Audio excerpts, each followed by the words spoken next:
I want to talk about a number of things this afternoon. And first of all, I think we've got to address the Copenhagen summit. And I think that there's no doubt that Copenhagen was disappointing.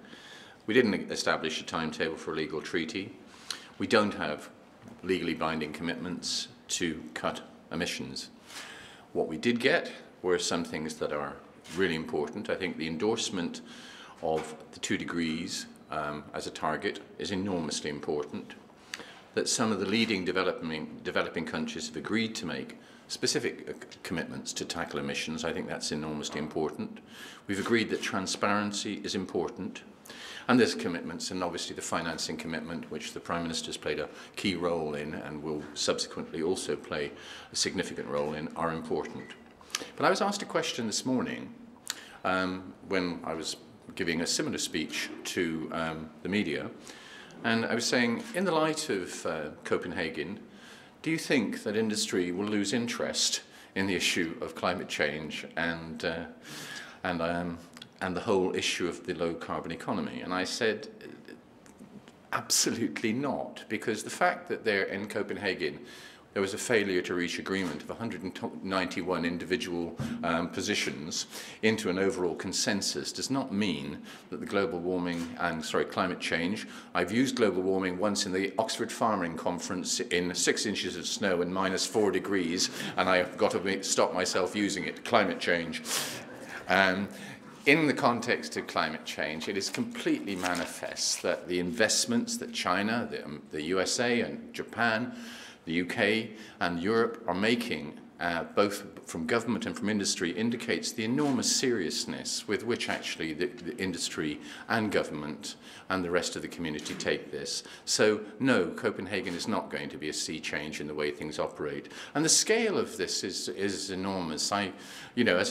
As a chief scientist, I tend to go to statistical things, but the IEA report in 2008, I think, indicates the sort of scale that we're having to look at. And if we are to approach something like a 2-degree target, and I believe that will happen as the years develop, the scale of what we have to do is enormous. Just in terms of nuclear plants outside the scope here, but 32,000 megawatt plants per annum need to be built if we're going to meet that.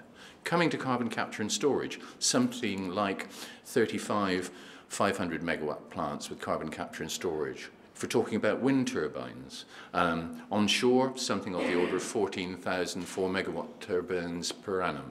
And offshore, one particular interest to the ETI, 3750 from the 4 megawatts, and many others. But the scale of that, and this is not Greenpeace, this is the IEA. They do their sums, and manifestly there's an infinite number of solutions, but this gives you a balance of the scale of the problem, which we've got to solve by science, engineering, and investment. Now, in terms of focusing on the UK, we're committed. We have agreed, and it is, the Climate Change Act commits us to an 80% reduction on 1990 levels by 2050, and clearly the intermediate one of 34% by 2020. Those are massive commitments, and they will not be easy. We're talking even the fact that we're down now something a little from 1990, which is the baseline, but we're talking about something of the order by 2050, a 77% reduction.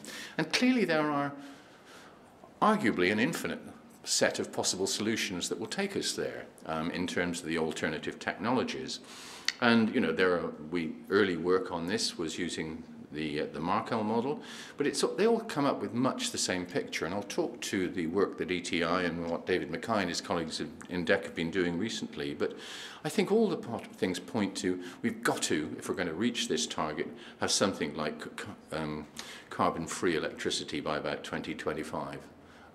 We need to be seriously reducing the emissions from transport, again, on that sort of rather fast timescale. And as the Minister mentioned, we really do need to be thinking about household efficiency and addressing seriously the retrofit agenda, and obviously the new build as well. Now, I've mentioned the science and technology, and we have, how can I put it, an ecosystem of different organisations that are actually looking at this. On the one extreme, in terms of the sort of innovation pathway, We've got early basic work by our research councils. As we move further towards deployment, we have got the Carbon Trust, which is actually operating really very close to market in many areas and trying to actually deliver, particularly dealing with SMEs, moving from demonstration to deployment. We have the TSB, which occupies that mixed level and it tries to bring in inputs from the research councils, but also from industry and from other parts of government.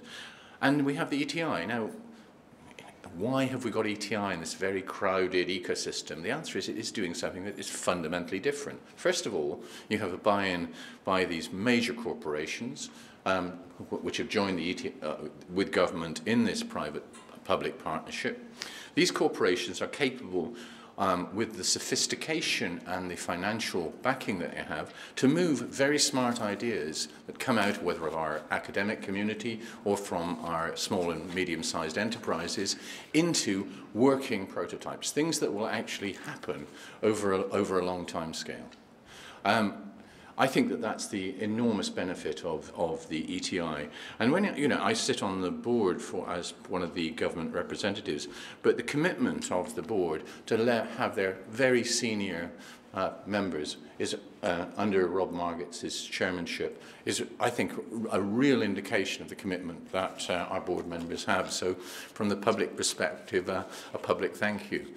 I talked a little bit about the paths to achieving our reductions. And I think that the modelling that has been done within ETI to look at the sort of uncertainties there are about technological change, about price, and how one can actually look at what are the feasible and arguably less costly time paths to achieving what we want in terms of the overall mix of technologies. I think that work is enormously important. It's slightly different but complemented by the work that David Mackay, from the Chief Scientific Advisor in DEC, is doing with his colleagues to actually looking at technology and asking about how we can stretch the limits of the sensible limits of engineering constraints and so on. So I think I very much commend that work to you, and I think these two developments will work because they're going to be guiding the sort of investment that industry is making. And I think that the modelling work that the team at ETI have done has been extraordinarily important. What I think I'm looking forward to as we move forward into new and difficult times is really a question that was also posed to me this morning by the media, which was, is there a real risk with the need for significant financial cutbacks from the United Kingdom on our budget, which is driven by the problems that we have in terms of the financial crisis and our public debt situation. Do I think it's threatened? Now, the answer is unequivocally no. This has got to be addressed. The Minister pointed to the issues of energy security, and also I would argue, and I think David Clark may expand on this, but we've got to actually be looking much more seriously at cheaper energy and more secure energy and obviously low carbon. And these things are all complementary. So look, thank you very much for your attention. I am delighted and indeed proud to be a member of the ETI board. I think, David, you and Rob, you and your team are doing a fantastic job. And I think the presentations here today indicate how well you're doing. So thank you for your attention.